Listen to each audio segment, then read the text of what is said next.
And I sent them a text, and then they're like, yes, I will publish 5 pages, pay you €600. Good old sales tactics. Good morning, everybody. We're going to talk today about pitching editors. Now, the title is What Actually Works in 2025. Thing is about magazines that they are a bit timeless. They're not that trendy as TikTok. They don't jump from things to things. What they love, don't look at her. That was a men's magazine for one of my motorbike adventures. Look, this one. This is for the older, not so avant-garde, the camping people. The guys and ladies that, it's probably an audience of 55, 60 plus who are retiring, have got their RV, their camper home, and they're just hitting the open road. That resonated with me, just hitting the open road. I had a camper van that was, what did it cost, like £4,000 or dollars or whatever. And it was a shit show, but we hit the open road and I was like, well, I've got my camera, why not make a thing out of this? And I went the whole coast of Norway and they published 3 articles and 1 cover shot, which was pretty sick. Not this one, not that one, man, whatever. They published, I'll show it later maybe. But they also don't. Actually, I'm going to show it at once. I need some credibility here. The reason there's so many is because I also went to New Zealand with my 6-month-old kid, and we and my wife, we we travelled there to New Zealand, and we brought along our kid, and we did took the photos. I sold it to the Norwegian magazine, but also to a magazine in New Zealand, and the angle was a bit different. In the Norwegian it was like, going abroad, the nicest place to drive, these are some of the nicest roads in the world. In the New Zealand, the approach and the angle was a foreigner's take on going abroad and looking at the new world. Like, my mum's British, so I was like playing on the colonies and the British coming to conquer the New Zealand and the battle against the Maoris, and I had the same photos, good photos, but well, I was happy with them at least. But the angle was different for different magazines, and that's a good takeaway here. No matter what your niche is, no matter what, oh shit, it's not it. It's not in the pile. I'm going to find it inside. I must have missed it.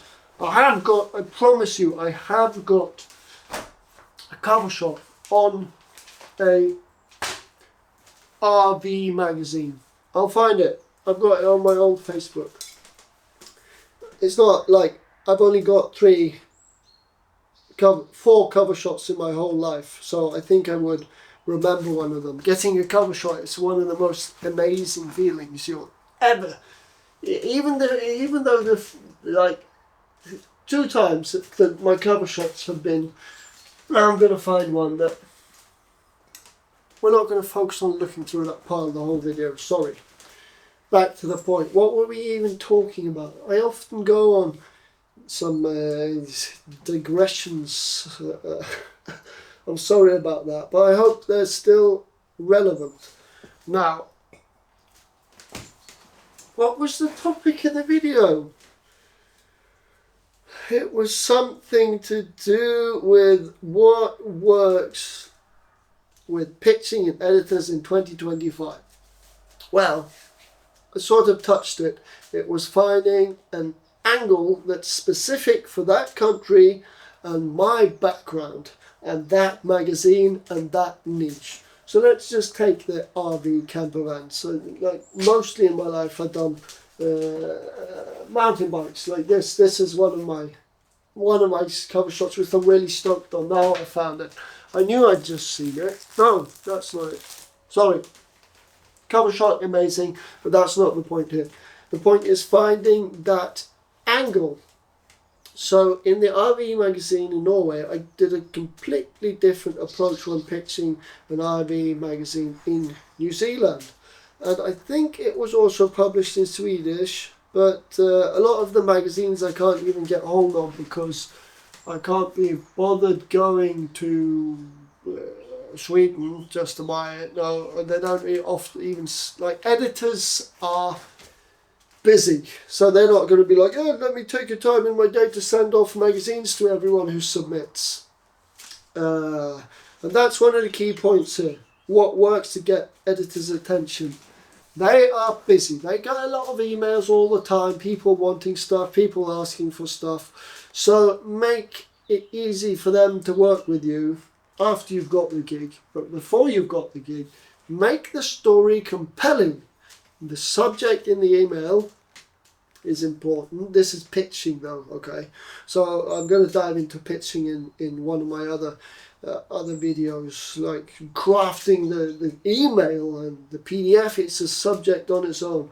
But what works story-wise is the unique angle and specifically tailored to that country, that magazine, their audience. Like, I'm not writing for the magazine. I am writing for their audience. Always think about the audience. I'm taking photography for the audience at the end.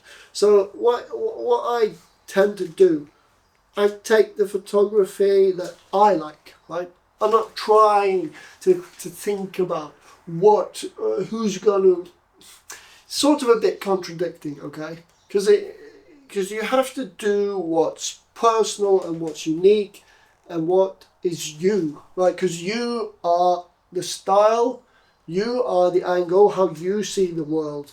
So I think if you manage to convey that, and it's good work, then it will hit whatever audience. Even though some magazines have a more artsy, high-end, glossy kind of niche, while others are more gritty, you know.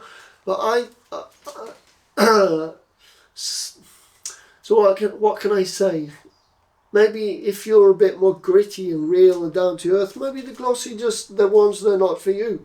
But that's, I think I'm overthinking a bit now. And that's what people tend to do. They overthink it. Where am I fitting in the landscape of what all editors and what magazines want? Just do you and be good at being you. So take good photos, good photography and good writing will translate. And then let's tweak it, okay? So what I do, I go out there and I get all the source material. Writing is just basically looking, taking notes, formulating an idea, and maybe I start writing it once, but then I find the magazines and then I start tweaking it, okay? So it's really hard to say what comes first. It's the story, the driver, the writing, and then the photography secondary, or the other way around. Sometimes I've had like, oh, these photos are so great, and they've almost bought them off the get-go just based on the photos, and they're like, anyone can write a story. I feel stories are undervalued, okay? And while other magazines like, wow, that's funny writing, that really works. But that's the thing that I would say it's unique to me. Now I work as a comedian. I've always been into making people laugh, so I often wrote in some comedy into my writing. I also looked up to novelists like, for example, Charles Bukowski. He does a bit of like true grit. And in one of these, I'm not going to try and find it, magazines, I got the main story for the summer. It was hiking, okay? So how do you put gritty Charles Bukowski existentialism into people who like to hike and walk and have a healthy lifestyle? The editor actually said that this kind of unique writing storytelling that you're touching into, we don't really see that too often. And They not really liked it. Instead of being like, oh, this mountain is 1,800 meters high, and then the hike takes around 3.5 hours. Okay, maybe we can constrict that to a little fact box on the side of the story. That's what we call it in Norwegian, a factor box. But the story in itself was like the depressed guy who'd been looking out the window all year trying to find a glimpse of sun ray, and then he found it on this year-long adventure. It started raining, back to the depression, and just like telling the story differently. Okay, a hike's a hike, but you can write the hike in every angle possible, and you can write it unique to you. And that's a fun thing with these types of magazines. You can actually write just a small intro, not small, but like write a synopsis, but the photos, deliver the photos with the synopsis and a PDF. You can say, I would like to write a story which is approximately this long, elaborating on this or expanding on this subject, and that can actually work, because that is saving the editor time. Coming back to the editor doesn't have a lot of time, so a clear email, a clear PDF, a clear what is this story, what can I not imagine, not accept, we want him to accept it, suspect. What can what will I get? What are you trying to sell me? That's basically it. Pitching is selling. What works with editors is selling. And if you're trying to sell ice cream, you're going to have an ice cream jingle on your truck, right? You're not going to have heavy metal or some black metal blasting out the speakers. How many mothers and children is that appealing to you? None. So you're going to have the cozy ice cream jingle that appeals to your target audience. That's where it is. Your unique angle, their target audience of the specific magazine, and then packaged into a something they haven't seen before. Okay, so what worked in the 1980s is still working in 2025. Something that they have never seen before in their life. That's the story that they want. And for my part, that's the story that I want to write.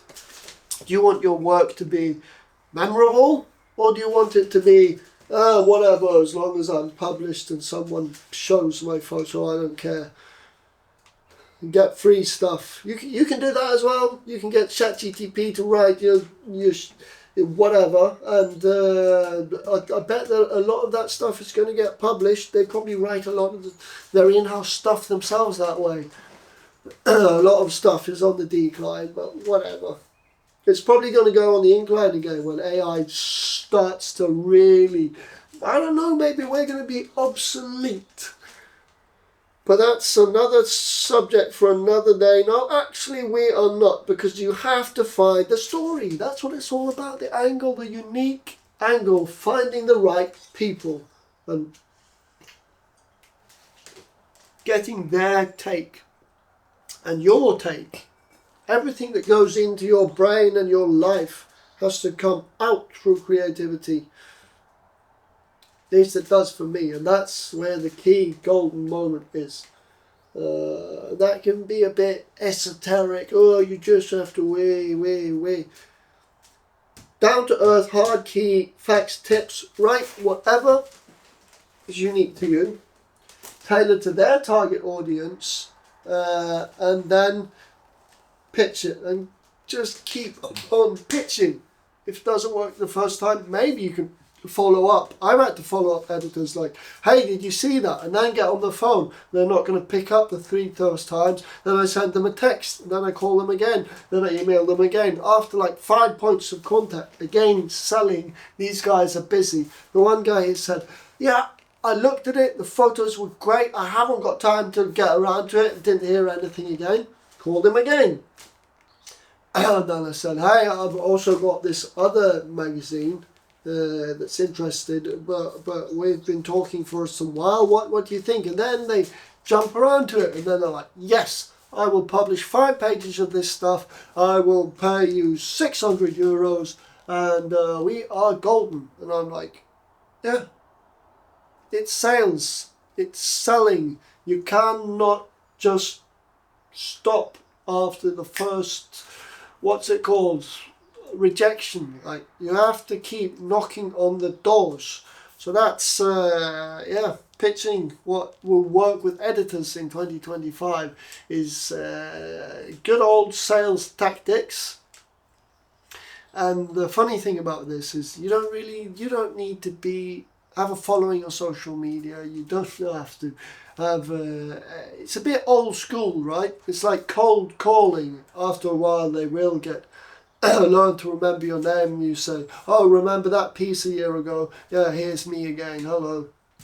But having a web page doesn't do anything for you really. Having a social media following, maybe they'll check it out, but mainly they haven't got time. They'll just check the email that you sent them, the PDF, the photos, the writing, the text, the specific story that you sent, and make it easy for them to get a feel for your story, which is including a PDF, a short email, a compelling subject line,